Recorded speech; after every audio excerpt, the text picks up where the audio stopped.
Bom dia, amigos, mas bom dia mesmo. No ar, mais um WTC 60 minutos, aqui pela Demais, a TV do Nosso Tempo, como sempre, trazendo para vocês muita energia nas manhãs de terça-feira. E hoje com um tema que nós já tratamos aqui anteriormente, mas que é sempre recorrente e muito importante nas nossas vidas, que é a segurança. Ou melhor, hoje em dia a gente está falando mais em insegurança do que insegurança. De qualquer forma, nós estamos recebendo aqui uma pessoa que é muito versada no tema, vocês vão conhecer daqui a pouquinho. Mas antes de nós entrarmos especificamente no tema, eu gostaria de dar aqui falar sobre o que está bombando na mídia nessa semana. Hoje, pela manhã, a Polícia Federal, eu vou ler aqui para vocês, agentes da Polícia Federal e do Ministério Público Federal prenderam na manhã dessa terça-feira, hoje, Eliane Pereira Cavalcante, ex-sócia de Arthur César de Menezes Soares Filhos, conhecido como Rei Arthur. Rei Arthur, os cavaleiros da tábua redonda dele, não está dando muito certo não, hein? Ex-dono da empresa Facility, os agentes visam cumprir mandatos contra suspeitos de comprar jurados da eleição da cidade sede da Olimpíada de 2016. A operação, que foi batizada de Fair Play, é mais uma etapa da Lava Jato do Rio de Janeiro. O Rio de Janeiro que não para de sair das manchetes quando o assunto é corrupção. Lá, César Maia, que já está preso. Agora, já imaginou de manhã aquela mansão toda, o camarada presidente do Comitê Olímpico, amanhecer com a Polícia Federal, com apreensões. Então, o Brasil está muito complicado, né? De qualquer maneira, é mais uma operação aí que está se dando hoje na cidade do Rio de Janeiro, que a investigação parece que teve desdobramentos lá na Europa, lá em Paris, em outros países também. Então, é de grande envergadura. Tem mais que a gente esclarecer esses fatos mesmo, né?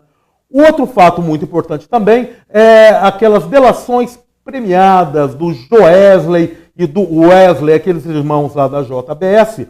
Ontem o Janot, Rodrigo Janot, ele apareceu lá em rede nacional, deu lá uma entrevista coletiva e disse que a situação é a seguinte, que eles podem perder os privilégios lá em Fios da delação premiada porque uma nova gravação surgida na semana passada de 4 horas, você imaginou 4 horas de gravação surgida na semana passada, dá conta de que eles não estão sendo lá muito, digamos assim, que transparentes e nas delações dele. Enfim, ele mandou essa fita para uma análise lá do Supremo Tribunal Federal. Inclusive, tem algumas coisas que implicam ali o próprio Supremo, uma pessoa que era da confiança dele, lá um promotor lá que era da confiança dele, que está envolvido também. Enfim, desdobramentos desagradáveis. Janot, que sai agora no dia 17, parece que até lá ele não vai dar sossego para a turma, sobretudo do Planalto, porque essas delações todas de fianco, assim, né? Ela acaba sobrando lá para o Michel Temer, que está lá na China, demonstra-se toda a tranquilidade, mas duvido que ele esteja tranquilo.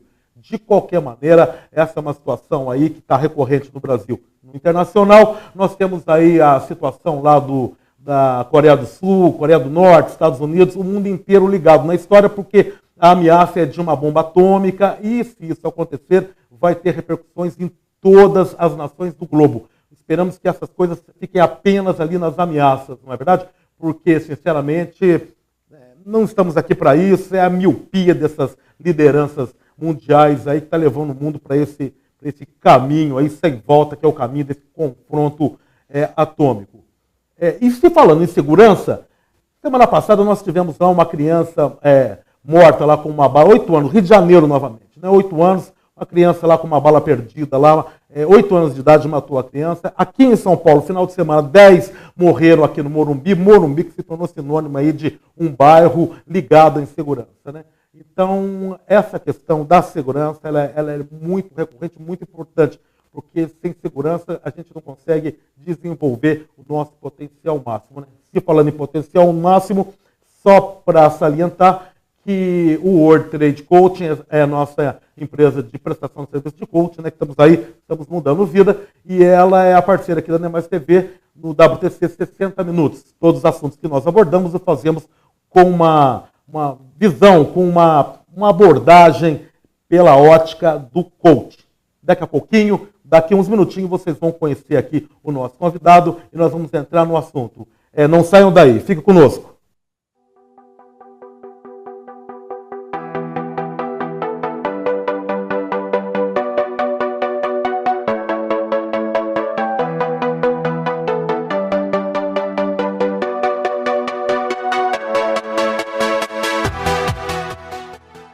Para que as políticas de segurança pública sejam efetivas, são necessários 3 pilares: repressão qualificada, pactuação política entre o governo e atores sociais em torno da paz e a integração das agências estatais.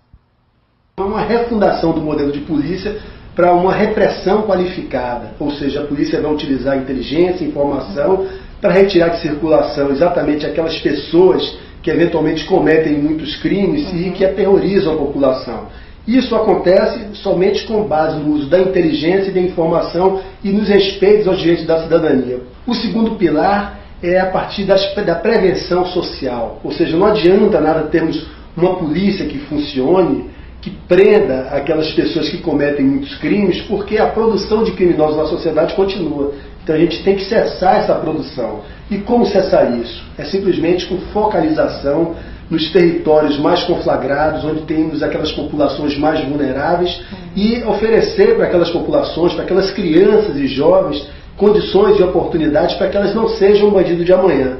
E, em terceiro lugar, há que ter mecanismos de gestão. Ou seja, as políticas elas não podem ser feitas na base da improvisação. Elas têm que ser feitas na base do profissionalismo. Ou seja, tem que haver diagnósticos, planejamento, monitoramento para saber se as coisas estão acontecendo ou não, e avaliação para saber se aqueles programas resultaram em efetividade ou não.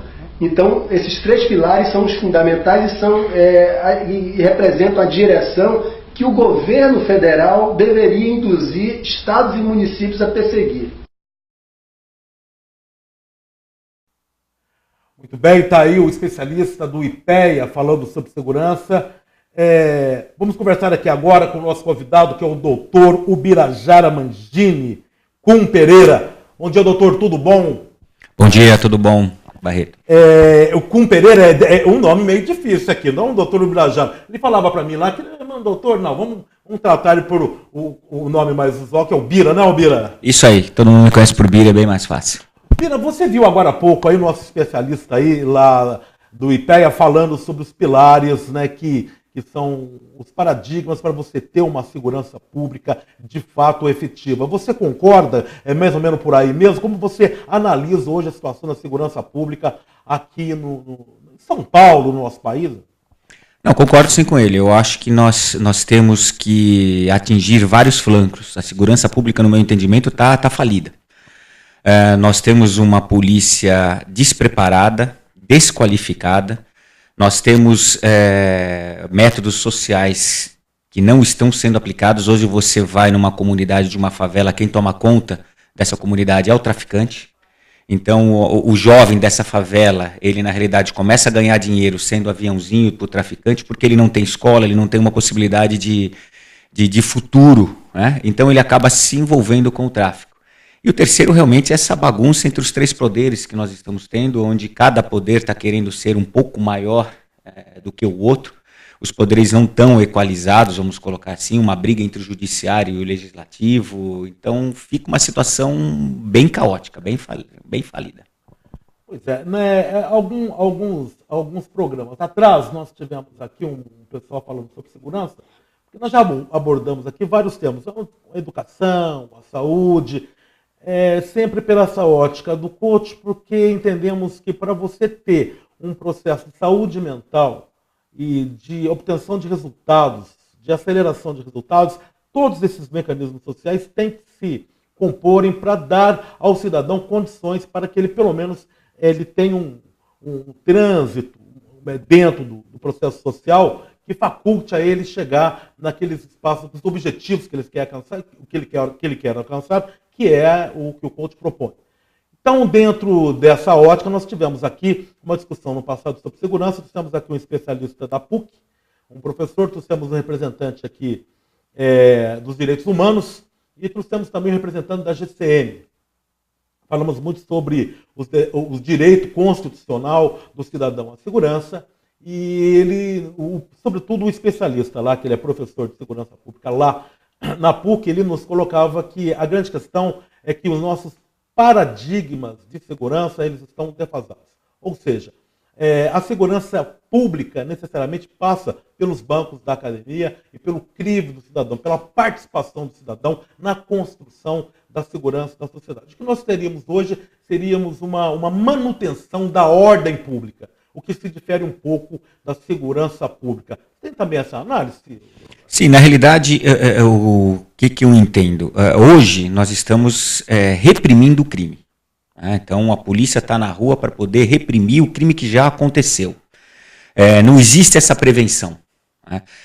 Saiu uma comparação agora com o Chile, é um país aqui vizinho nosso, não precisamos ir longe, países de primeiro mundo, como todo mundo fala. Aqui no Chile, eles conseguiram reverter a situação de segurança pública, e eu estava analisando essa reportagem que saiu, a ponto, por exemplo, de homicídios. Eles já têm hoje 98% dos homicídios lá resolvidos. Enquanto no Brasil não existe uma estatística definida, mas fala-se de 5 a 8% apenas dos crimes de homicídios resolvidos no Brasil. E eles fizeram isso de que maneira? Qualificando a polícia, dando condições para que, através de estruturas, através de equipamentos, os policiais pudessem, sim, trabalhar na prevenção desse crime, com a inteligência, também na própria repressão, onde os policiais, os próprios carros das polícias, eles têm total condição de verificar carros roubados na hora, no momento, passou ali, já detecta um carro roubado. Ele tem condições, em razão das digitais estarem todas, de criminosos estarem todas já nacionalizadas, eles conseguem prender pessoas que cometeram crimes na zona no norte do estado, lá no sul. Aqui no Brasil não tem nada disso. Se alguém está procurado por um homicídio lá no Nordeste, muitas vezes ele está aqui em São Paulo, ele vai no poupa-tempo, ele retira a carteira dele e não tem um mandado de prisão aqui. Não é comunicado para cá.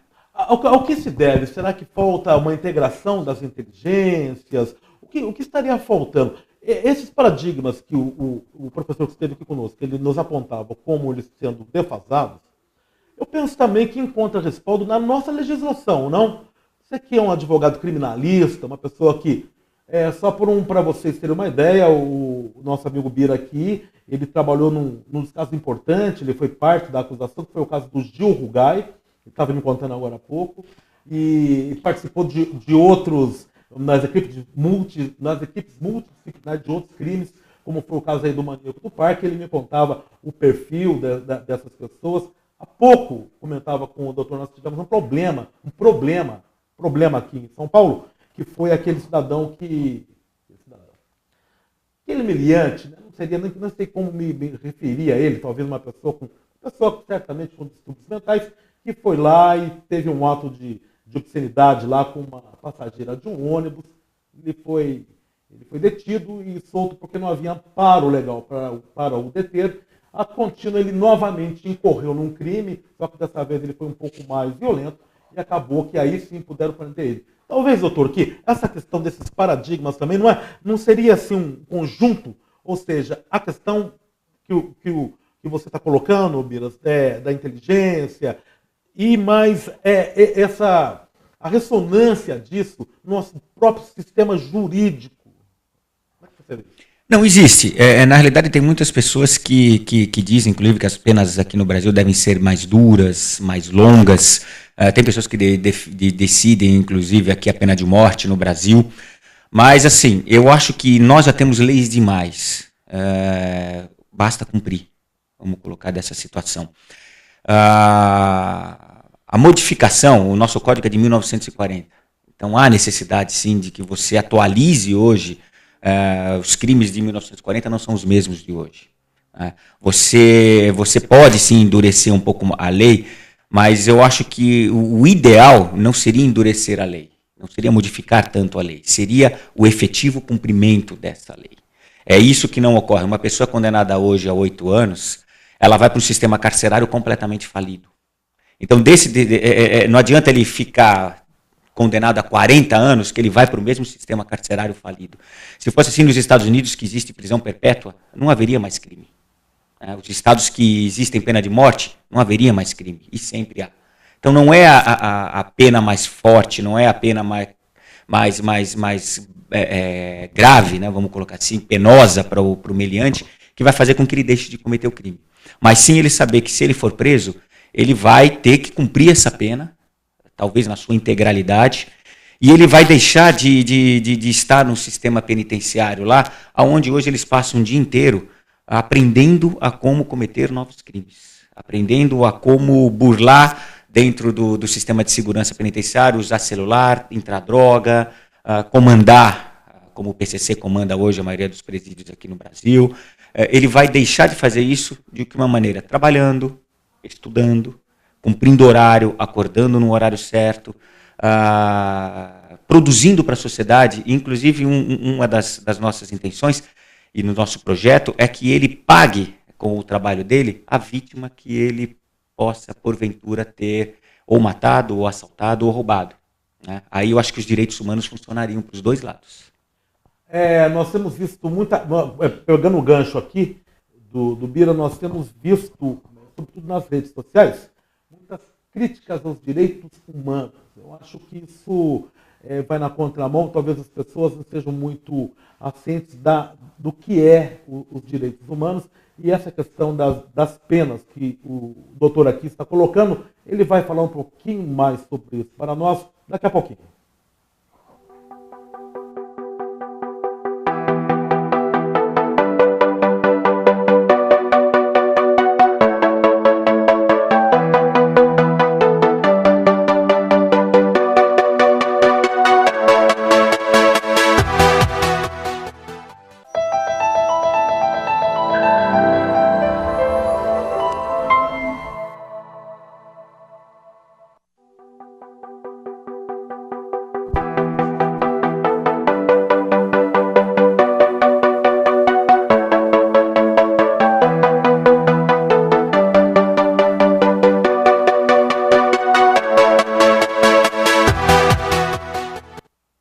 Volta a WTC 60 minutos. Queria apenas fazer aqui uma observação. O vídeo inicial, o especialista do IPEA é o Daniel Cerqueira, uma pessoa que ele é um especialista do Instituto, que é o IPEA, Instituto de Políticas Econômicas Aplicadas, Instituto de Política Econômica Aplicada, desculpem, que tem um grande trabalho fez um grande trabalho que se chama o Atlas da Violência. Está aí Daniel Cerqueira que nos falou aí sobre os pilares para se construir uma segurança pública efetiva. Voltando aqui ao Bira, aqui no nosso bate-papo, o Bira falava sobre essa questão dos direitos humanos, sobre essa questão da pena muito estendida, que as pessoas têm essa ideia de que prender por muito tempo ela seria uma salvaguarda aí contra a reincidência. Não é bem por aí, não? Então, o Bira? Não. Já existem estudos mundiais de que uma pena mais grave, uma pena mais longa, não recupera ninguém. O que recupera a pessoa, a gente estava até conversando um pouquinho antes disso, você pega, por exemplo, hoje criminosos que têm uma patologia, isso são mais ou menos a última porcentagem que eu estudei, era em torno de 7 a 8% do nosso sistema carcerário, existem criminosos que são patológicos. E esses criminosos patológicos são aqueles que vão sair e vão continuar cometendo crimes. Eles não têm mais, vamos colocar assim, solução, vamos pôr assim. Prendê-los para o resto da vida não vai levar nada. Mas eles teriam que ser retirados dessa comunidade carcerária, onde 89%, 90% das pessoas ali são criminosos comuns. Eles têm que ser levados a outro tipo de presídios e tratados, no meu entendimento. E esses criminosos comuns, eles terem condições dentro de um presídio de fazer um curso profissionalizante, de ter um emprego, onde ele possa, após o cumprimento da pena dele, sair lá já ter inclusive um emprego, talvez com uma carteira assinada, onde ele não precise sair batendo de porta em porta, e aí quando se tira os antecedentes vai aparecer que ele foi preso por um roubo, por um furto, por qualquer tipo de situação, um estelionato. Para se conseguir emprego é muito difícil. Hoje já está difícil para quem tem uma ficha limpa, imagina para quem tem uma ficha suja. E aí o que ele vai ter que fazer de novo? Voltar para o mundo do crime. Então a situação não é tão simples como todo mundo fala, vamos aumentar a pena, vamos diminuir a maioridade penal, vamos ter pena de morte aqui no país. Isso não vai resolver absolutamente nada. Isso aí são situações que alguns defensores disso eles jogam para a sociedade para se autopromoverem, porque na realidade isso não vai. Eles não têm um estudo efetivo de que isso não vai levar a nada.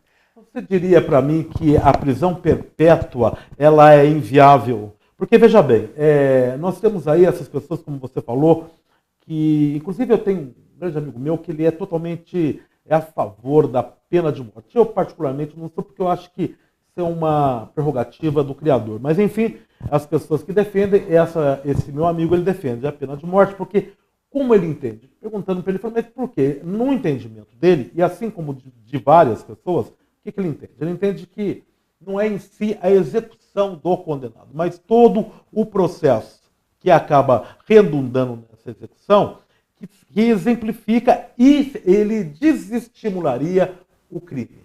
Entendeu?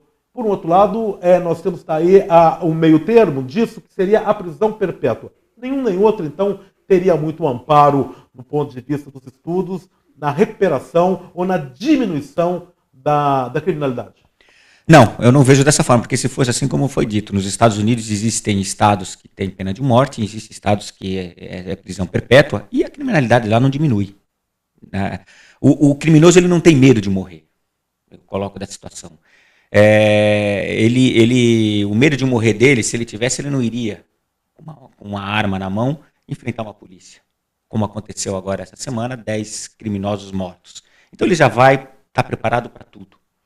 O que nós temos que fazer, na realidade, é separarmos, isso aqui o Brasil não está preparado ainda para isso, separarmos os criminosos que são patológicos dos criminosos comuns. Uma pena que seja de 2 anos, de 3 anos, de 4 anos, mas que ela efetivamente seja cumprida como pena, que ele saiba que ele está indo para um local onde ele não vai ter facilidades, onde ele não fica jogando futebol a tarde toda, onde ele não fica batendo papo a tarde toda, como os outros presos, onde ele não fica combinando crimes através de celulares, através, infelizmente, de operadores do direito, advogados que são desonestos, que vão lá também e participam dessa comunidade criminosa. Eles vão trabalhar, eles vão estudar, eles vão sair dali, no mínimo com a condição de voltar para a sociedade recuperado. Agora, se continuar a cometer crimes, eu acho que aí sim, deveria existir um outro sistema penitenciário, esse sim, talvez, não digo uma prisão perpétua, mas essa pessoa passar por exames e só voltar para a sociedade se realmente tiver detectado que ela tem condições, que ela foi recuperada. Senão, ficaria preso o tempo necessário que for, até que essa patologia dele, se tiver cura, seja curada.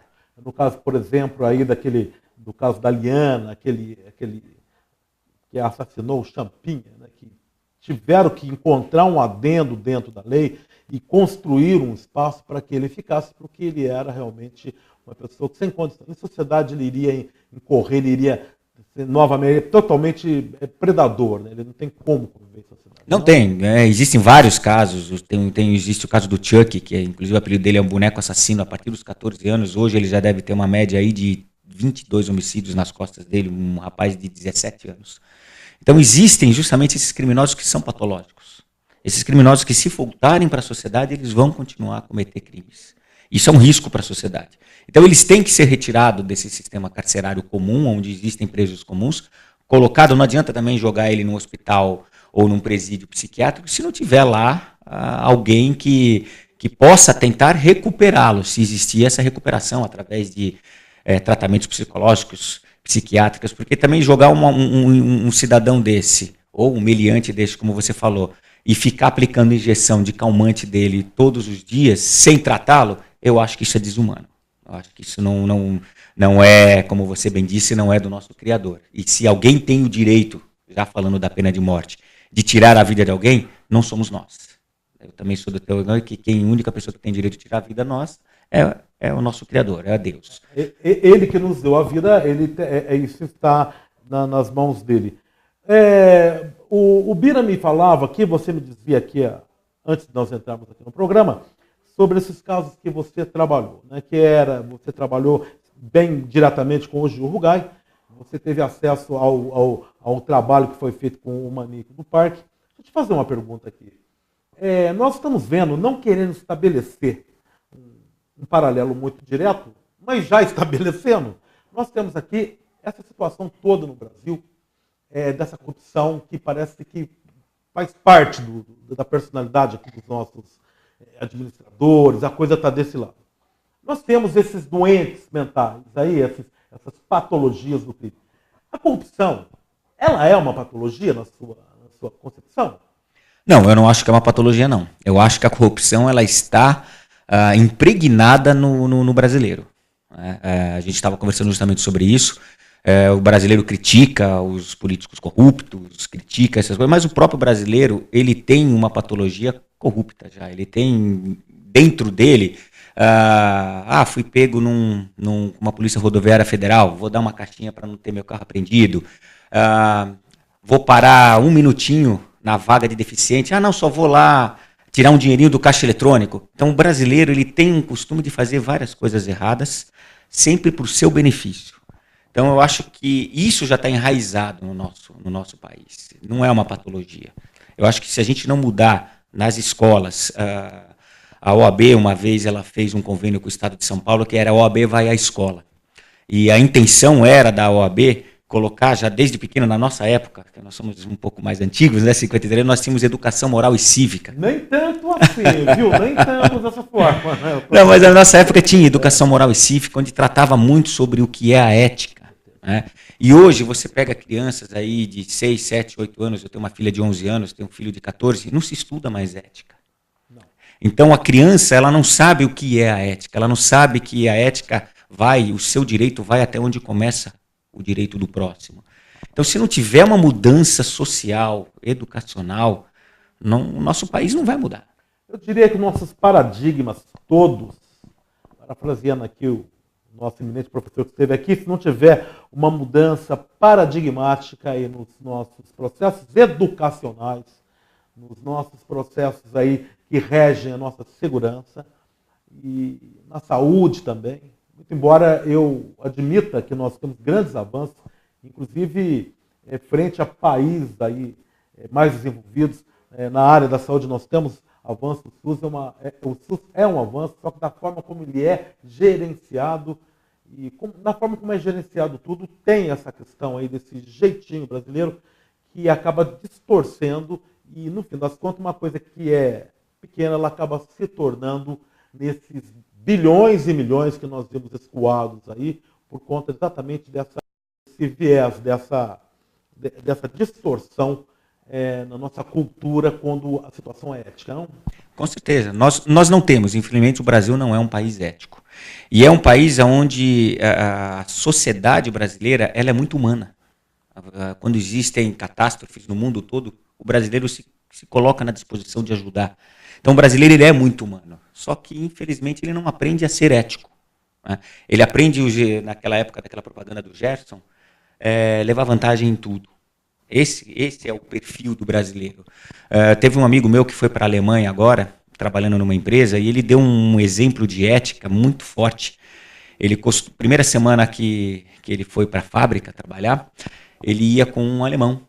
E o alemão costumava chegar mais cedo, ele gostava de chegar mais cedo, e a fábrica tinha 600 vagas, vamos supor assim, de carros, e ele chegava, estava tudo vazio, mas ele parava bem próximo do portão de entrada e chegava a andar quase 1 quilômetro para chegar na fábrica.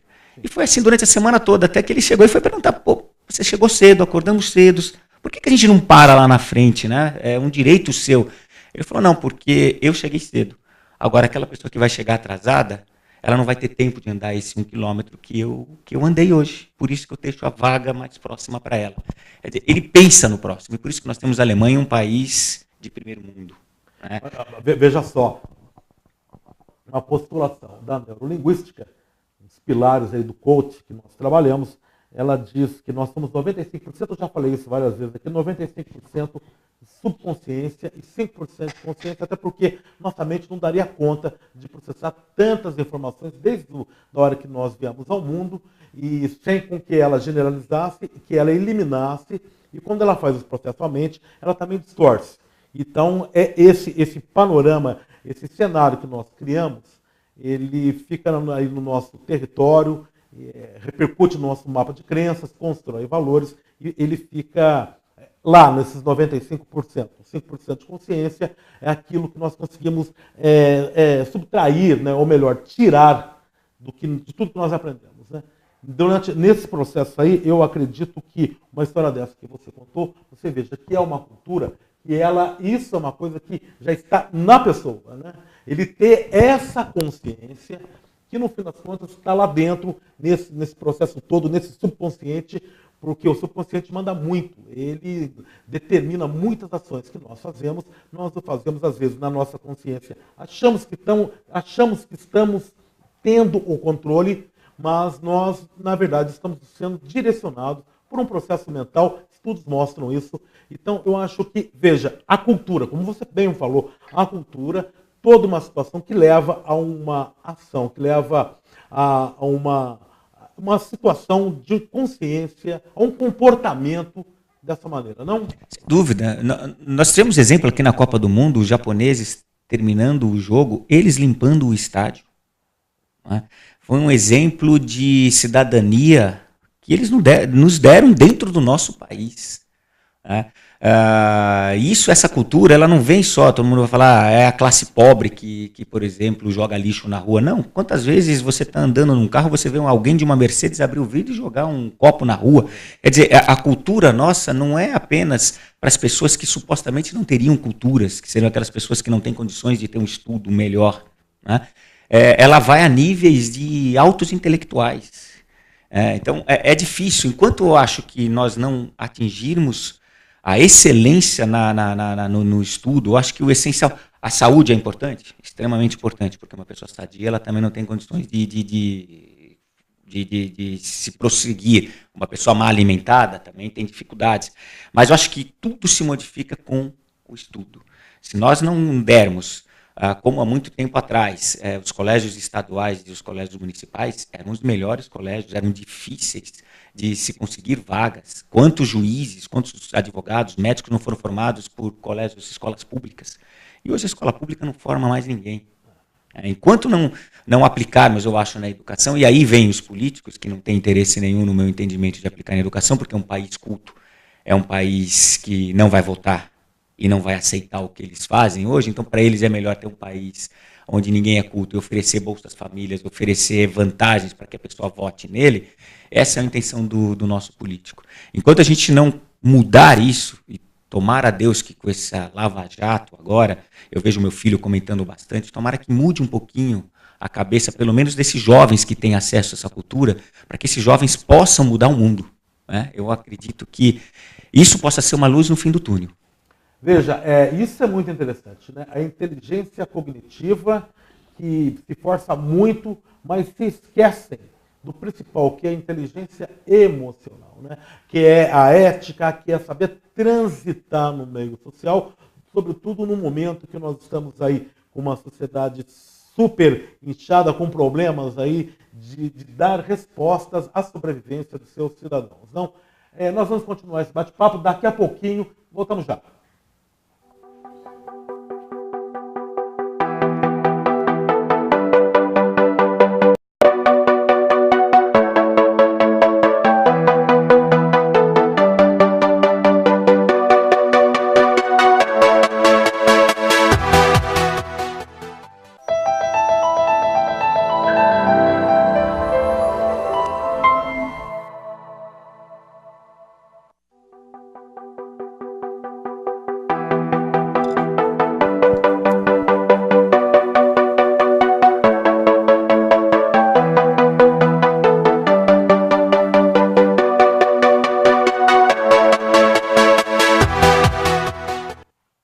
WTC 60 minutos, voltamos, chegamos à conclusão aqui no bloco passado de que a educação é a pedra fundamental de tudo.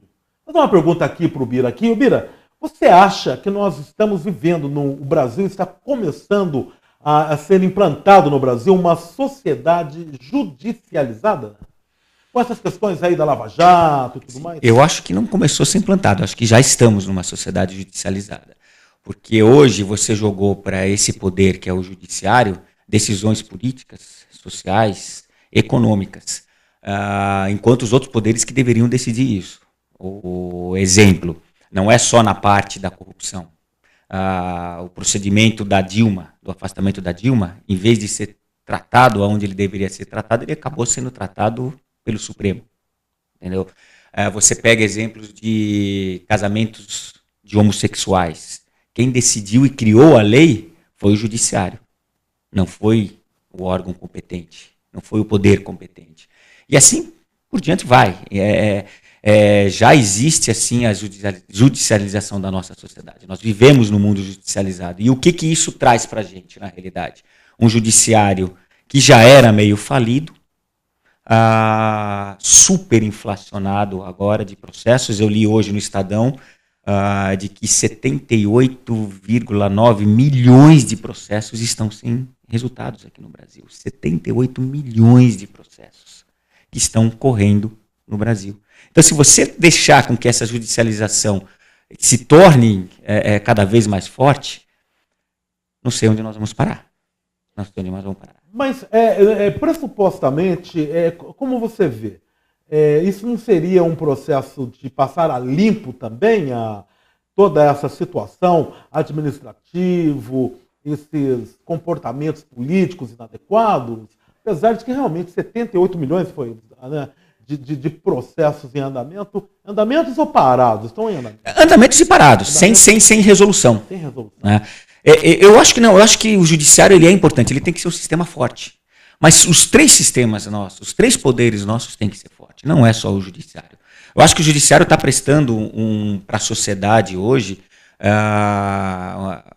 um fato muito importante, que é realmente extinguir desse mundo político os péssimos políticos.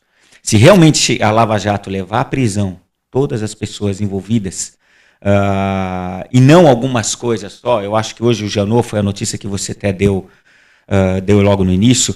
Para nós que somos operadores do direito, eu achei um absurdo essa delação premiada do Joesley e do Wesley. Pessoas que são criminosas para mim, são pessoas que cometeram crimes gravíssimos aqui, corromperam, compraram, pagaram e estão soltas. Acabou de dar notícia essa semana que eles venderam uma das fábricas dele por bilhões de reais para uma empresa holandesa. Quer dizer, ele usou dinheiro nosso do BNDES. Gostaria de ter 80 milhões de dólares emprestados para você abrir uma empresa e através dessa abertura você fazer sua fortuna? Eu gostaria, mas eu não tenho esse acesso. E ele teve esse acesso, ele teve esse privilégio. E hoje ele vai para os Estados Unidos. Quer dizer, é um criminoso que está solto. E isso para a sociedade pega muito mal. Porque aquela pessoa que não tem tanto dinheiro fala assim, pô, se ele faz isso, por que eu não posso fazer? Por que eu não posso corromper? Então fica difícil, é aquela história, quem nasceu primeiro, o ovo ou a galinha? Né?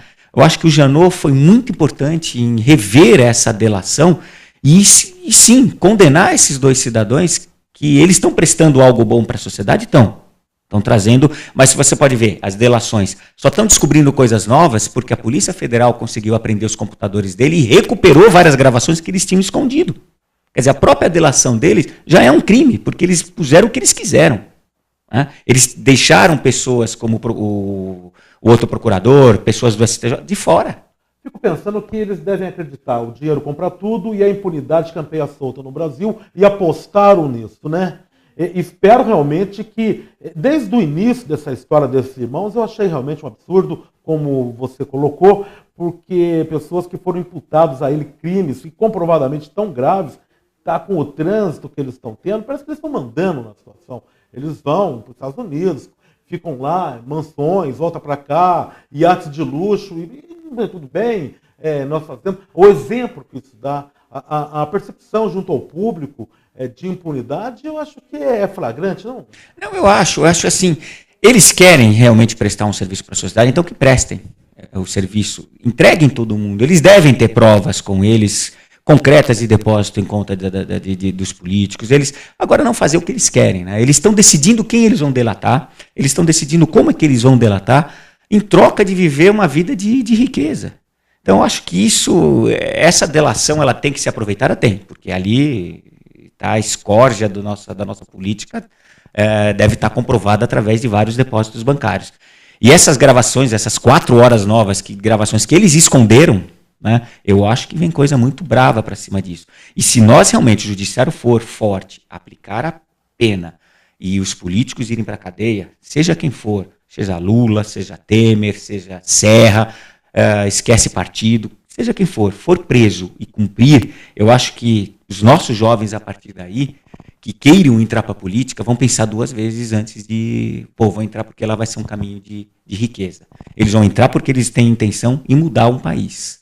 Eu acho que vai mudar um pouquinho, talvez, esse paradigma, né? Que hoje o jovem, quem entra na política, acha que vai se dar bem.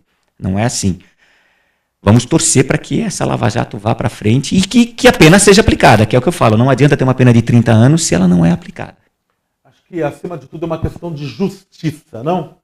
Doutor, no final das contas, nós chegamos a essa conclusão, juntando todos esses pontos, de que, de fato, é necessário que na própria educação de mais tenra idade, a ética, o compromisso com a honestidade, ela faça parte, inclusive, dos currículos escolares, como bem colocou você, Bira, que na nossa época tinha todos esses currículos, as pessoas não, há umas controvérsias aí, mas sem sombra de dúvida que a ética, ela tem que fazer parte, o conhecimento, o autoconhecimento da pessoa tem que fazer parte dos nossos currículos escolares e não essas mudanças educacionais que nós vemos, que no fim das contas acaba afastando, ela privilegia essa questão cognitiva, essa questão de produtividade, mas afasta o eixo principal do cidadão, da vida da pessoa, que é o compromisso com a sociedade, com a ética e com ela mesma, em última análise. Não? Sem dúvida, porque assim, eu acho que desde o primeiro ano, criança de 2 anos, que esteja no infantil, ele tem que aprender o que é ser ético. Porque para mim o que é ser ético é você aprender a fazer o próximo feliz. Então se você faz o próximo feliz, se você começa desde os 2, 3, 4 anos de idade, a aprender a fazer o próximo feliz, dificilmente você vai fazer algo que venha a prejudicar uma pessoa. A não ser que existe patologia, outros fatores que possam modificar isso. Mas já diminui muito, talvez, essa violência que nós estamos tendo aí. Porque a pessoa vai pensar muito, muito antes de agir contra a vida, contra o patrimônio de uma outra pessoa. Porque ela veio aprendendo como fazer o próximo feliz, como ser ético. Né? E a partir daí, um segundo estágio, onde a pessoa possa sair de um colégio público e ter uma condição de vida. Nós estamos conversando aí, você vai entrevistar o Ademir da Guia, ele está com esse Instituto Ademir da Guia, como o Cafu tem o instituto dele, o Ayrton Senna. São institutos onde tentam tirar essa criança da favela, onde hoje o traficante comanda e o traficante paga, para que ela vá para um esporte, para que ela vá para uma profissão, onde ela possa enxergar um pouquinho a possibilidade de, quando olhar numa televisão, ver um tênis maravilhoso, ela fala, poxa, um dia eu posso comprar esse tênis, eu não preciso roubar. Um dia, com meu dinheiro, eu vou ter condições de comprar esse tênis. Hoje, uma criança que não tem condições, quero ter tênis, como é que ela vai conseguir? Roubando. Ou trabalhando para o tráfico. Né? Eu acho que se a gente conseguir mostrar para a criança que ela trabalhando, seja pelo esporte, seja por algum curso técnico, ou seja até por um curso universitário, ela tem condições de comprar esse tênis, ela não precisa roubar. Ou seja, essa desenvoltura, essa inteligência emocional a ser desenvolvida na pessoa desde a sua infância, ela vai repercutir, sem dúvida alguma, num ser humano muito melhor. Né? Doutor, uma pergunta. Mudando só um pouquinho para uma outra área do crime, nós temos serial killers no Brasil? Temos muitos serial killers, nós estamos conversando até sobre isso. Existem vários serial killers aqui no Brasil. Nós tivemos vários casos aí de serial killers. Teve um último agora daquele rapaz que foi preso na casa dele de uma favela, que tinham 12, 13 corpos enterrados ali.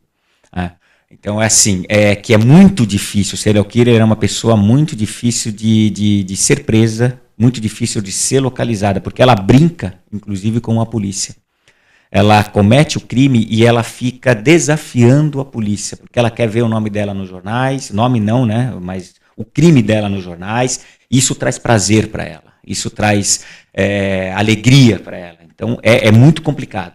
O serial killer ele só é preso, na realidade, quando ele já está num ápice de crime, onde ele deixa de tirar os perigos que esse crime traz para ele, e ele começa a já se sentir o dono da realidade e começa a deixar de esconder certas provas. Aí ele é pego.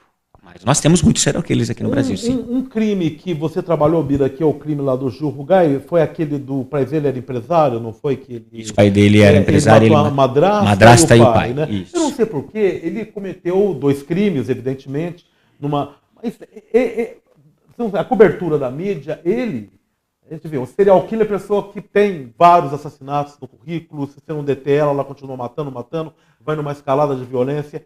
É um distúrbio mental, com certeza. Eles não têm nenhuma empatia, não têm sentimento, enfim. Mas no caso do Gil, era uma questão de um crime que ele cometeu, mas ele me inspira tanto um perfil de um assassino em série, não? Eu acho, eu sempre coloquei que o Gil Rugai, para mim, tem problemas patológicos gravíssimos. Ele é uma pessoa que desde a infância, e isso tem provas juntadas no processo, ele é uma pessoa voltada para a violência, é uma pessoa muito resguardada, muito ele é uma pessoa que ele não se comunicava com quase ninguém nas classes, era uma pessoa assim que tem todo o perfil, mas não foi feito nenhum trabalho com relação a isso. Eu estou dando a minha opinião, não é um trabalho que foi realizado a patologia, porque não foi defendido pelos advogados dele, a tese de defesa foi a negativa de que ele não cometeu esse crime, então a gente não tem um estudo patológico dele. Mas o delegado do DHPP, que presidiu todo o inquérito, ele fez um comentário para mim, num dos intervalos do júri, que ele falou assim: doutor, eu durmo com o pior traficante num quarto, com o Gil Rugai eu não durmo. Violento, hein? Isso demonstrou que ele mesmo já percebeu que o Gil Rugai é uma pessoa patológica. E assim, não vou dizer que o Gil Rugai daqui a pouco vai para a rua, possa cometer novos crimes. Mas é uma pessoa que realmente, eu já faço júri há mais de 25 anos, é uma pessoa que ele te encara num plenário com uma frieza, com um olhar que te arrepia. Que te arrepia. Sabe que eu estava contando para o Bira que tempos atrás eu fiz um trabalho para, quando foi eleito o governador José Serra, então eu e minha equipe fomos contratados para fazermos um trabalho no departamento da Secretaria de Segurança Pública, que era para apresentar os novos delegados de classes especiais, que são os responsáveis pelos BIMPs, né? E uma das entrevistas que eu fiz na época foi com o delegado que estava assumindo aqui na verdade, ele não estava assumindo, ele ficou da outra administração, ele estava sendo novamente no cargo, ele estava sendo reafirmado no cargo, enfim, do DHPP, e ele me falava sobre uma dupla de serial killers que vinham lá eles ficaram conhecidos como os assassinos da esfera. Eles vinham da periferia de São Paulo, enfim, e operavam ali na região da Henrique Schaumer. Eles simplesmente se rendiam, os jovens que estavam ali, namorando, conversando, eles rendiam, evidentemente armados, colocavam no carro, levavam esses jovens para um local ermo, e lá eles colocavam eles numa forma de estrela e executavam com um tiro na nuca, um de cada um. Foi um trabalho danado para pegados. Mas eu acho impressionante essa distorção mental e o perigo que eles representam. A gente costuma ver muito filmes aí na televisão, os enlatados dos Estados Unidos, quem fez filmes que dão conta de uma situação de saúde mental e de muitos psicopatas, exterminadores de família, inclusive, nossos primos aqui da América do Norte, né? Mas aqui no Brasil a gente passa um pouco batido, a não ser quando vem um caso como o nosso amigo aí, o do parque, aí, o maníaco do parque, né? O Gil Rugai, que ele, como bem coloquei aqui, bem colocou o doutor, foi um crime, mas de fato o perfil dele sempre me inspirou uma patologia, mas não tem tanta divulgação. E nós temos muitas pessoas incorrendo nesse tipo de criminalidade, Bira? Temos, porque assim, o homicídio, eu coloco que ele é o crime mais democrático. Por que democrático? Porque ele pode ser cometido por qualquer pessoa. Nível cultural alto, nível cultural baixo, nível intelectual alto, baixo, branco, preto, amarelo, mulher, homem, homossexual, qualquer pessoa pode cometer homicídio. Eu posso cometer homicídio, você pode cometer homicídio. É diferente de alguém estar passando por uma necessidade e não consegue emprego, tem filho, eu vou roubar, eu vou traficar, eu vou ser agiota, Ele escolhe qual crime que ele quer cometer. O homicídio não. Nós temos que diferenciar o homicida. Existe sim esse homicida patológico, esse homicida que, se ele for colocado na rua, ele vai continuar a matar. Ou então ele morre. Né? Foi o caso do bandido da luz vermelha, não, como era? É ele da luz vermelha? Da luz vermelha. Ele foi preso, ficou 40 e poucos anos, aí foi colocado em liberdade em razão de não poder continuar mais preso. Não demorou 2 semanas, ele morreu. Foi assassinado. Então, assim, esse tipo de patologia nós temos que tratar, nós temos que estudar como foi feita essa equipe multidisciplinar no caso do Francisco, porque a mente humana, ela é algo inimaginável. O Francisco mesmo, em depoimentos dele, eu não tive presente, mas os psicólogos que o entrevistaram estiveram presentes, ele falava que, enquanto ele estava indo em direção ao parque, ficava o anjinho do lado dele falando para a menina desistir. Ele parava nos faróis e falava para a menina, na cabeça dele, desiste, vai embora. Quando ele entrava no parque, falava para a menina, não entra no parque, não me acompanha, vai embora, foge.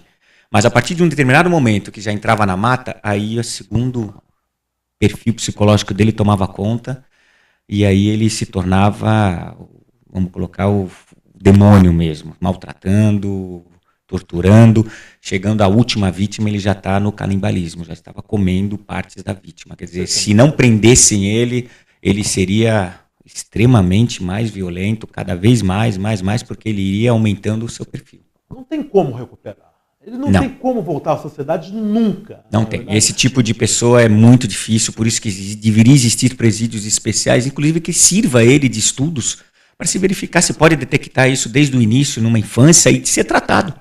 Porque a partir do momento que ele já começa a matar, os bandidos falam, estou com gosto de sangue na boca, a partir do momento que ele pega esse gosto de sangue, ele não para mais. Inclusive tem uma situação aí de estudos psicológicos da psicologia do crime, que tem essa proposta da tríade homicida, né? Na própria criança, que você já consegue detectar alguma coisa, algum desequilíbrio, né, que pode surgir num humano realmente muito violento e nocivo à sociedade. Pode, que inclusive pode ser tratado. De repente, se você pega uma patologia dessa, desde o início, pode se tratar. Não seja só pro lado do homicídio, como esse exemplo desse rapaz aí que ejaculou na moça. Parece que foi em razão de um trauma que ele teve num acidente, que ele não era assim até esse acidente. Mas se não for, o crime sexual, 90% do crime sexual, são pessoas patológicas. São pessoas que sentem prazer com o sofrimento do próximo. Né? E se você talvez detectar isso desde criança, você estudar essas pessoas, elas sejam presas e passem por um estudo multidisciplinar, você talvez consiga detectar lá no início e talvez fazer um tratamento. Né? Eu sou a favor, eu acho que do crime sexual, quando comprovado que a pessoa vem estuprando há muito tempo, de se fazer com que a pessoa perca o desejo. Porque ela não adianta, ela não vai parar. Todo mundo é contra, eu nesse ponto sou a favor de se aplicar uma injeção que ele perca completamente a libido dele, porque iniba essa vontade dele, porque a vontade é maior do que ele, Esse rapaz, a gente fica revoltado com o que ele fez, mas ao mesmo tempo nós temos que ter pena, porque a vontade dele é maior do que a sensatez do que ele está fazendo. Ele está preso nele mesmo, mas o importante é que, apesar de toda essa situação, há sempre uma luz no fim do túnel. Eu espero que isso se reflita também nesse desequilíbrio que esses líderes mundiais estão levando à humanidade. Eu queria agradecer imensamente aqui ao Bira, ele ter vindo aqui no nosso programa e ter esse assunto, ele falava aqui no nosso intervalo, ele não se esgota nunca. Nós podemos fazer aqui várias mesas redondas. O importante é nós sempre estarmos participando e contribuindo para nós acharmos as soluções. Obrigado, Bira, pela sua presença. Volte aqui mais vezes. Vamos continuar conversando. Com certeza. Obrigado a você pelo convite. E eu deixo aí para o pessoal, na realidade, para se mudar a humanidade, eu acho que nós temos que começar agora com o voto. Nós vamos ter uma oportunidade de estudar. Estudem bastante antes de votar. Vejam o histórico da pessoa. Vejam o que ela fez, o que ela quer fazer, o que ela quer propor. Eu acho que isso já é um caminho. E, principalmente, acorde de manhã pensando em fazer o próximo feliz.